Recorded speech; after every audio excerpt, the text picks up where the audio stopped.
Ever looked in the mirror and thought, I'd make a damn fine drag king? Welcome to Kings of Joy, the Drag King podcast where gender isn't something to fear, it's something to play with. I'm Danica Lani, the King Coach, mentor to over 150 first-time drag kings, and I'm taking you backstage into the unruly, magical world of drag king transformation. If you're craving confidence, community, and a crew that gets it, you just found your crown. Connect with us on Instagram at Kings of Joy for behind-the-scenes content and updates. We'd love to hear from you. I want to be a drag king. And he's like, awesome. And then we go home and we're on YouTube, like Googling drag kings and found Hugo Girl. And then I came back to Sydney. I was talking to my partner and I was like, I'm going to be a drag king. And he goes, have you heard of Queers of Joy? Can't tell you, when I walked into the Red Rattler to watch Queers of Joy, the just like relief that my body went through to be in that room with my people. It was like I found my people. Being a drag king has allowed me to kind of really step into that masculine and find the positive masculinity that exists in me. At Kings of Joy, we acknowledge and pay our respects to the Gadigal people of the Aurora Nation, for traditional custodians of the land on which we live, work and play. In this episode, I had the privilege of speaking with Jo aka Bad Boy Cameo. Jo has been performing since she could stand up. A prolific improviser and storyteller, Jo was an actor with Playback Theatre Sydney for 18 years, including 2 years as artistic director. You may have seen Bad Boy Cameo's auditions at Drag Kingdom, Queers of Joy, the Imperial Hotel, Miss Wolf or Hot Nonsense. Bad Boy Cameo never gives up, always strives to make an impression and has a damn good time doing it. Hello, welcome! Coach! Yay! Snaps! Jo aka Bad Boy Cameo is in the house. I'm here. Welcome to our Thank Kings you. of Joy show. So happy to be. Look at this, like know. gold records and everything. I know. Are we signing them at the end? Oh, that's a good idea. We should do that. Yeah. Absolutely. Well, thank you for being here. And I wanted to start with, let's start with your origin story. Like, Yeah. what was it that had you want to be a drag king? I manifested Kings of Joy. What? I totally manifested it. I mean, I've heard it many Yeah, times. I love many the story, but tell me, tell us. Yeah. So 2022 was a really hard year for me. My marriage ended and I went into severe depression and there were lots of like really hard things going on. And New Year's Eve 2023, I was looking up into the stars and I said 2023 is my year of joy. Oh. And I decided to just, I'm very career ambitious and I was like, I'm throwing all that to the side. This year I'm just going to have fun. And the other thing I was like, I need to find queer community because I'd always known myself as bisexual, but I had been in a relationship and married to a man for a really long time. And so coming out of that marriage, it was actually really hard to find, harder than I thought, to find my queer people. And so, 2023, I was like, I've got to find community and this is going to be fun. And I think at first because I like going to the gym and I was like, oh, maybe I'll join the soccer team or hockey team or something.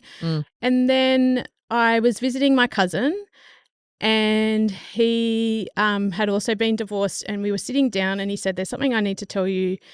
And he said, I'm gay. Oh. And I said, well, I'm bi. And he said, I thought so because I saw a picture of you at Mardi Gras. Dead giveaway. And then I said, what are we doing at this straight pub then? Let's go to a gay pub. So he then said, okay. And we went to this gay pub and there was a drag queen performing.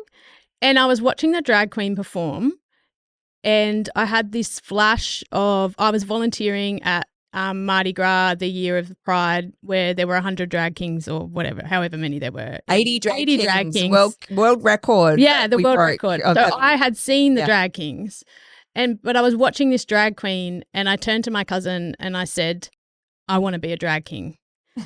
And he's like, awesome. And then we go home and we're on YouTube, like Googling drag kings and found Hugo Girl. And then I came back to Sydney. I was talking to my partner and I was like, I'm going to be a drag king.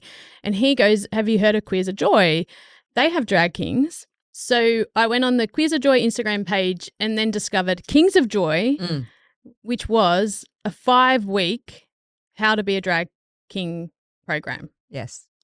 Run by Chris's wife, who I knew must be amazing if they were married to Chris. Thank you very much. So next Queers of Joy was being advertised. And I think at that stage I didn't realise how often they came, but I just had this pull that I needed to go to that Queers of Joy, and I couldn't get a babysitter, and because a single mum, and my mum had promised to babysit for my sister, which is fine, and then but I was still in this severe depression, and it was a really down day, and mum, I'm gonna cry, and then mum called and she goes, "Your sister has COVID, so I can babysit your kids tonight." Aww. And I was like, I didn't want my sister to have COVID, but it meant I could go. And I can't tell you, when I walked into the Red Rattler to watch Queers of Joy, the just like relief that my body went through to be in that room with my people. It was like I found my people,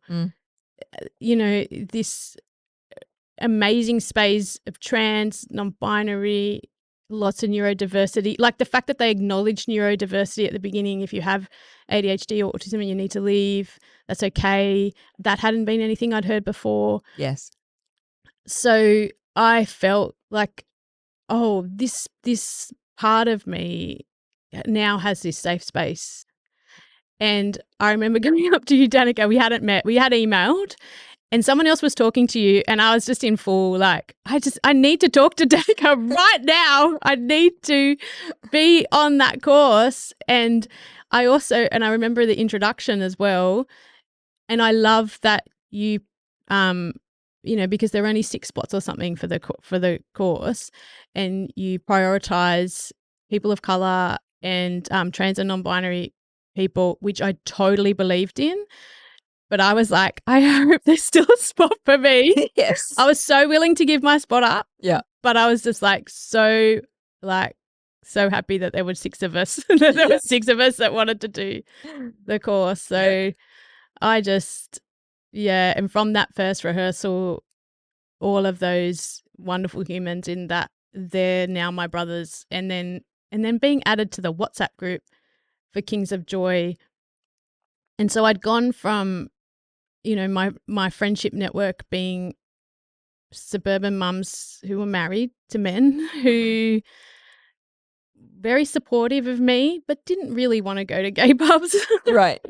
To then having this wonderful community of people that I could say, hey, I want to go, you know, watch a show at the Imperial, or I want to go to Iconic, or like had these group of people that were like, yes, we're there. How that just instantly changed my life. Yes.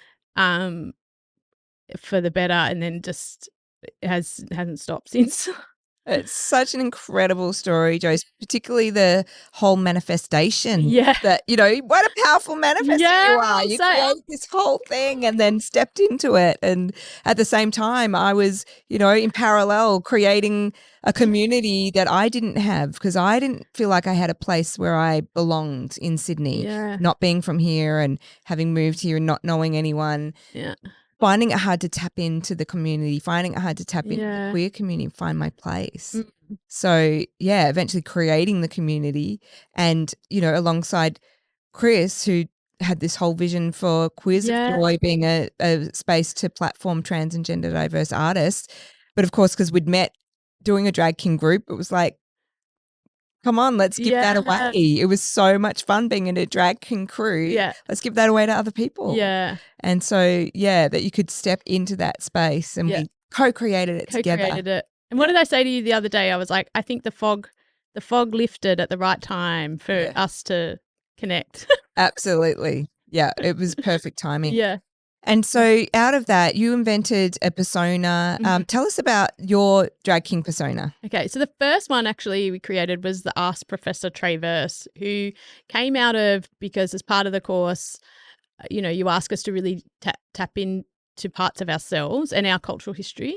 And so being my ancestors from England and Ireland, and tapping into that kind of Shakespeare world, and I was an academic, and that at the time felt really authentic. But the problem with the Ask Professor was that he was too serious. He was very serious. Even though I created him as like this poet, it was like he just stood there, you know, didn't work. Yeah, he didn't have the full expression, did he? No. Access to a full expression. Yeah. He needed a bigger pond to swim in. Yeah. And a broader vocabulary. So the Ask Professor wandered off into the Forest of Arden. And then Bad Boy Cameo was created, and we created it together. Yes. In a conversation. And I found this other part of myself that was like just so desperate to perform. Yes. And never from the time, you know, it was 6, was on stage and never stopped performing. And so created Bad Boy Cameo, who was a 90s actor on Home and Away, 4-part spot called Bad Boy Cameo, where he tried to murder Alf through milkshakes. And the funniest thing is when I tell people this, they think it's true. Like they think I was anyway, it's hilarious. An actor on Home and Away, which is like a quintessential Australian TV soap. Yes. Yeah. Series. But the character, and then that's the last time Bad Boy Cameo has ever been paid to act was when he was 16 in 1995. And then ever since then, he continually auditions. And so all of Bad Boy Cameo's drag performances are auditions for a role. Right. And the beauty about that is it allows me as like Joe, as a performer, to just be whatever I want. You have. I mean, so many versions of Bad Boy Cameo have come through. Give us some examples of some of the routines. So the first one, I was in the gym and I was like listening to Eminem and I was like, oh, wouldn't it be funny to do Eminem as King George? So we did Without Me, when I was dressed as King George. And the full wig, right? Yeah. And the coat, brocade coat, yes, with the lace coming out the edge, like lace cuffs coming out. Yeah, white pants and boots, and but also, you know, singing that as well as doing the 7 deadly sins as part of it. So we had Barbies kissing and cupcake boobies and things. So that was so good. And then I don't even know. I can't even remember the next one. Oh, then the next one. Footloose. Medley. Like what a classic. I love Kevin Bacon. Love Kevin Bacon so much. And wanted to be Kevin Bacon. And so asked you to create a Footloose medley for me. Yes. And I love that. I love that so much because it harks to Joe as well. Like Joe in the 1990s loving Footloose, Kevin Bacon, and dancing in front of my cousins and my, you know, long-suffering aunties and uncles and parents. Like it allows that kind of fun to come out as well, you know. Yeah, and taking some of those classic Footloose moves, you know, and putting it into a routine. Like there was some kind of slide or something that you'd always wanted to do. Like, hey, we're putting that in the routine.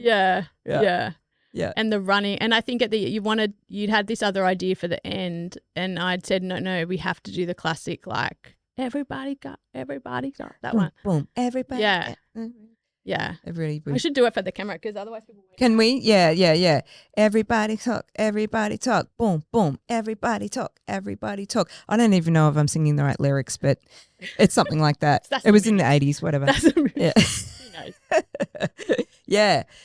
And so what's opened up for Bad Boy Cameo since, you know, doing Kings of Joy and discovering, you know, creating Bad Boy Cameo? I think the best thing for like me, Joe, has been I was always mistaken for a boy, like often mistaken for a boy as a teenager, and it was always like a source of shame.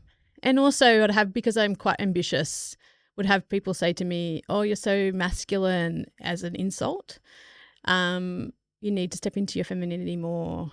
And so being a drag king has allowed me to kind of really step into that masculine and find the positive masculinity that exists in me, and embrace it. Yeah. So rather than, you know, squashing it, and maybe it was coming out sideways, you know, it maybe it was coming out a bit the wrong way, but being able to step into it and has just meant that I have a much better appreciation of my body and who I am and my self-expression, and have gone from wondering what clothes I should wear in the morning, because I'd often look at, because I have dresses and I have jeans and I like both, and I was like, what do I do today? That judgment's gone. So I am now like, okay, it's a suit day today. Great. And the hair's going up and there's no makeup, or this is a dress day and my favorite, dresses come out and the hair's straightened and there's makeup, and I love both of that. So it's what it's a side effect that I didn't realize would happen from doing drag. Yes. Because it was just going to be fun. Like, it was just fun. But it's had all this other transformative experience for me that I didn't expect at all. Yeah. I love it because, Kings of Joy as a program really is a journey. It's a gender journey. Yeah. It's exploring gender on our own terms. Yeah. And, we've inherited this whole binary gender constructed, view that there you are, you're born, and there's a girl, there's a boy, that's it. And that's just not the truth of how we can experience life. And gender is something to not be afraid of. It's something to play with. Yeah. So you can draw on, your femininity, you can draw on masculinity, androgyny, like so many gender expressions that you can draw on your inner gay boy, your, like whatever it is, like sexuality as well. Yeah. So, and actually, just as you were talking, I was like, oh, that's the other thing that Bad Boy allows me to do, is like step into all of that too. Yeah. He isn't just stuck into one version of masculinity. He's like playing in all of the spaces, which has been really amazing. But the other thing that I found is that I always thought I was quite progressive, and that even though I was married to a man, like, had gay friends and always was out to safe people, that I was queer. But going into Queers of Joy and then Kings of Joy was realizing this whole community that I hadn't really thought about, non-binary, trans, masc, trans men, and hearing different pronouns. So when someone told me they were she, they, I was like, oh, you can do that? And that I find when people ask me my pronouns, I always say in discovery, because she, they is like interesting, because I go, oh, that fits, because there is a part of me that feels that I'm not either. So that kind of that exposure to this different world, and meeting Max and the No Milk in My Tea has also been a real. I didn't know there were so many people that wanted top surgery, or even that was something that was offered. So it's why I always buy the T-shirts and wear them and talk about it, because I thought there's part of me that's like, I should have known that. Right. I felt like I should have known that, considering who I am. Yeah. And the fact that I didn't means, we need to expose this, this part of, I think people would understand the community a bit more if people actually met, gender diverse people and different range of pronouns and things. Yeah. Max is one of our Kings of Joy, one of the early Kings of Joy. Max Acker maxed out and created a fundraising platform called No Milk in My Tea, which we love, to support individuals going through gender affirming surgery. So that's been, an important part of the community as well. Like seeing people branch out, and Kings of Joy is intentionally designed as an uplifting community. Yes. And that's been an important core value for us. And I'm sure you can speak to that too. Now, Definitely. You're a King of Joy producer now. Yes. So you're on the producing team helping create these events in Sydney. But, what has that meant to you about the culture of our community? Oh, I actually wanted to ask you this, give a question, because how do you think you've created such an inclusive community? Because as a bisexual woman, and I think a bisexual woman who's old, over 45, it is hard to be acknowledged as legitimate, or I'm not experimenting, or, I kissed a girl before I kissed a boy, trying to give my credentials all the time.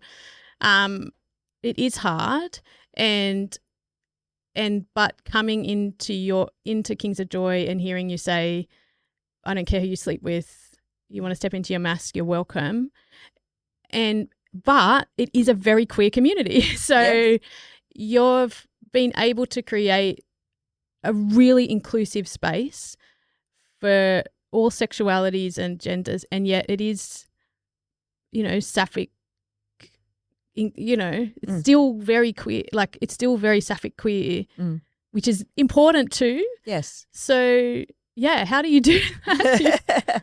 It's a good question. I'm passionate about building community, and one of my top strengths is includer.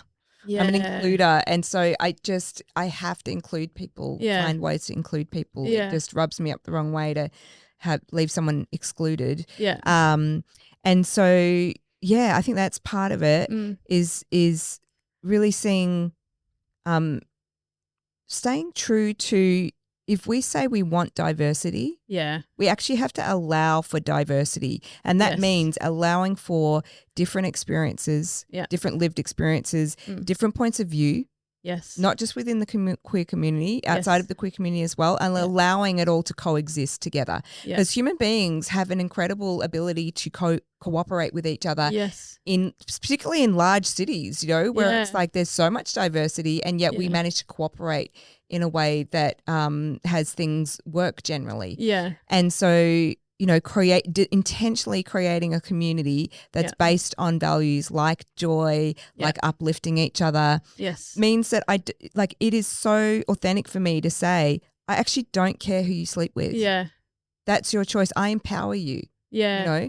And as your coach, I empower you. I don't care how you identify. If you identify this way or that way, great, I will empower that because that's your choice. No one else gets a say over your sexuality, right? That would be a weird thing if we're like, oh no, you are, naming your child, like your sexuality is this, or like that's accepted now in our worlds. Yeah. However, what's not accepted is that there's an idea that you have a say over someone's gender. Yeah. Why? No, you don't. Yeah. Only you get to say. Yes. You get to say what your gender is. You get to say what your pronouns are. No one else has a say over that. No one. Yeah. And so it's the same with creating a drag king persona. It's an invention, that you get a say over. Yeah. And I think when you empower individuals in that way, in an environment where it's like we're camaraderie, there's camaraderie present, there's like mateship, there's like bromance, even brotherhood, like if we could use that word, gendered word. But, it's a culture of we're exploring masculinity, yes, predominantly as AFAB people, but also, there are some trans femme women in our community as well who have chosen to explore gender and explore masculinity on their own terms now. And that's a beautiful circle to come back to because masculinity belongs to us all. Yeah. It's available for us all to explore. It's not about what sex you were born. It's that the gender is something that we can all explore. Yeah. And that's been so important for me as someone who has two sons as well, growing up in an era where there is a pull, particularly for white boys, to be a certain way. I think that me embracing my masculinity has allowed them to, they probably wouldn't say this themselves, but I see it. They can then be the sweet boy, because I'm a sweet boy. Bad Boy is such a sweet boy. Yes. Bad Boy, loves everybody. He's very lovable and endearing. Yeah. So there aren't many queer spaces, and I think, like, if I may make a call out to the Rainbow Alphabet, to really think about, I get triggered when I hear this, like, oh, the LGBTQI plus community is so open and accepting. And I'm like, no, we're just as much as assholes as everybody else. Right. Like, we exclude too. Mm-hmm. We have opinions. And that's okay. But thinking that you're open, I think then, blocks, who you are actually excluding. Yes. And I feel really fortunate that I found Kings of Joy. And so I when I was hosting the other day, and I was saying to the audience, if you want community, like, we are here for you. Just, even if performing is not your thing, just do it once, then you're part of the gang, I mean, you're part of the gang anyway, Yeah. But it is something so, so special. Yeah. Yeah. I truly value it. I mean, this is the community that I want to be part of. Yeah. So go ahead and create the community you want. Definitely. Yeah. Great. And what would you say to like any aspiring drag kings? I think that, take your time. The beauty of drag kinging being underground is that you do have that freedom that maybe drag queens don't have, although I think they're also kind of stepping out of the mold too. Take your time to explore, really think about your expression. I love that in Kings of Joy we don't do toxic masculinity. We, think about that, like what kinds of men aren't we, masculinity aren't we seeing in the world? Can you show that, like, a diverse side, and kind of embrace the underground nature of it, and also support each other. I think drag kings do, even outside of the Kings of Joy community. I know I try and go and see other drag kings as much as I can, supporting each other, being a good audience member, showing up, and you get inspiration too, So that's what I would say, and that you can change. So, the Ask Professor and Bad Boy are so different, and that's okay. And maybe Bad Boy will retire one day. Maybe he will finally get a job with Hugh Jackman and just be too busy. I land that epic role that he is chasing. Another one, Yeah, that's right. And the beauty of it is that you literally invented your drag king persona, so you could invent another one. Yes. And which is what you did. Yeah. You reinvented, Yeah. Which is beautiful, a beautiful process. Yeah. So if you had a magic wand, Joe, like a Bad Boy Cameo, what would a thriving drag king scene look like? Like, what does that look like? I think I met some wonderful people this week, and I told them I was a drag king, and they said, "What's a drag king?" Yes. So I think a thriving community would be that people, when I say to people I'm a drag king, they know what a drag king is. Yes. So there's so many drag kings out there that's not a question anymore. Interesting. Yeah. It's an interesting interaction, isn't it? That moment where you say, oh, well, I'm a drag king, and you see the like they're like, hang on, what? You said what? Yeah. They're like, I know what a drag queen is. Yeah. And then you have to reference that and go, well, a drag queen. Yeah. Like a drag queen king is the opposite of that, even though that's not technically exactly true. But no. Yeah, it's a good starting point. Yeah. And I think also, like, this week, it's starting to happen where there are so many drag king events on, or drag king adjacent events on, that you can't go to them all. Like, right. I remember 3 years ago I was scrambling to find like anything that was any event on, really any Suffolk event on. Yeah. Let alone drag king. So that there are multiple things on, and I can't make them to them all. I can't make them all. Make it to see them all. That would be great, or that we're traveling to Brisbane because there's a massive lineup, or that the drag king float at the Mardi Gras is big and up the front, or there's multiple, actually. Right. Yeah. Multiple drag king floats. Room for everyone. Not just one, because there's lots of drag queen floats. So, all of those things. Yeah, that's a beautiful vision. And, I would want to acknowledge you, because you've been part of making that thriving drag king scene happen, stepping into being a King of Joy producer and, making these, helping make these events happen with Drag Kingdom, our biannual, showcase reunion of all the Kings of Joy at our spiritual home, the Red Rattler in Marrickville in Sydney here. But also, launching Boys Night Out, our regular monthly Drag King show, which, given there's a team of us, we want to make sustainable and want to keep going so that people don't burn out. And, from hosting to performing to, producing in the background, helping, gather kings and schedule rehearsals and Yes. wrangle people, all of that stuff that you're doing in the background is, making this thriving drag king scene happen. And it's just such a joy, like, to be cliche, but it's just such a joy. And outside of work and family, Kings of Joy and being a drag king allows me to have fun, be a bit political, make a difference to other people, have a laugh, have a cry. So it is that, I love all parts of my life, but being able to be a part of Kings of Joy makes all of that possible too, because I've come more into myself since becoming Kings of Joy. I'm much more accepting of my body, who I am, how I express myself, now that I'm a part of this community. Isn't that beautiful? That's a beautiful thing. And for, kings who are just starting out, or people who want to start out and become a drag king, where would you recommend they start? Come to a Queers of Joy event, and I think watching, because the new Kings of Joy always perform at Queers of Joy.